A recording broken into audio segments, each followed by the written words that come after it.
Hey Void, how you doing? Still working away from my ever-growing backlog, and after tonight, though, my additions to the log will probably be slowing down, so hopefully I can get through this, because as of right now, 1, 2, 3, 4, 5, 6, 7. So, not counting this video I'm doing right now, I've still got 7 in the pressure cooker, and one more movie I'm going to watch tonight, so I'm way behind. But that's what I get for doubling my movie watching times without really doubling my reviewing times because I procrastinate. And took a few days off at the beginning, so I just kind of let them build up for a while. Really gotta stop doing that. Creature from the Black Lagoon. Can you get any more classic? Okay, so 1954, and one of Universal Studios' big flagship monster films.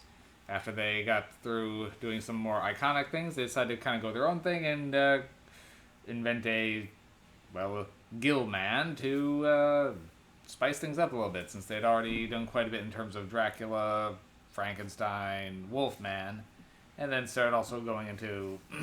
and they'd already done things with the Mummy at this point also, I believe, so... and Invisible Man. Needing to get something going, out came the creature. And for me, this is kind of one of my favorites because I'm more of a monster movie guy.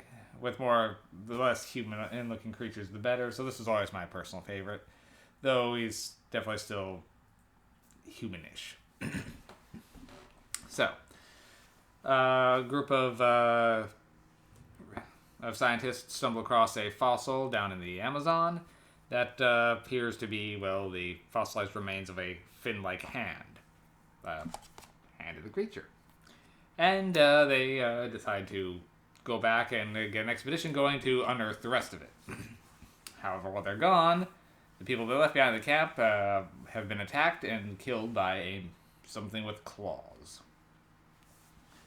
And then as it goes along, they realize that they can't find the fossil here, but it's likely due to erosion washed down into what the locals call the Black Lagoon, a place where nobody comes back from. Well, there they go, and they believe that they have found where the fossil is. Only problem, it seems they have attracted the attention of the gill man, who keeps coming on board their ship, and they keep seeing him in the deep. And a few people get attacked, and he seems determined to carry off the one lady crew member they have. Alright, another complication is once he is discovered, one of the more financial-minded people wants to kill it and bring it back as evidence, and even though bodies start piling up, he's determined not to let them leave until they get the creature. Yeah. So, first off, I do like how they don't show the creature right away. They do allow a little bit of build-up, and even though it's kind of iconic what he looks like, it's still a nice touch. At first, all you keep seeing is just his hand. And so, yeah, that's kind of a good, slow reveal for it. Also, I just kind of like that the creature does very fish-like. While it's out of water, it is making fish out of water motions with its constant... which I thought was a nice touch. It adds a level of fish-like quality to the actions of the creature. Otherwise, it is a simple story, but the effects work pretty well for back then. The fish design is good for the creature, and the acting in it for him is, I think, really well done. It's definitely, and I think the music helps really build the atmosphere. Despite it being an older one, I think it holds up pretty well, and it's not really what I call cheesy, like a lot of old movies are. It still takes itself pretty seriously, and I think it does very well with that.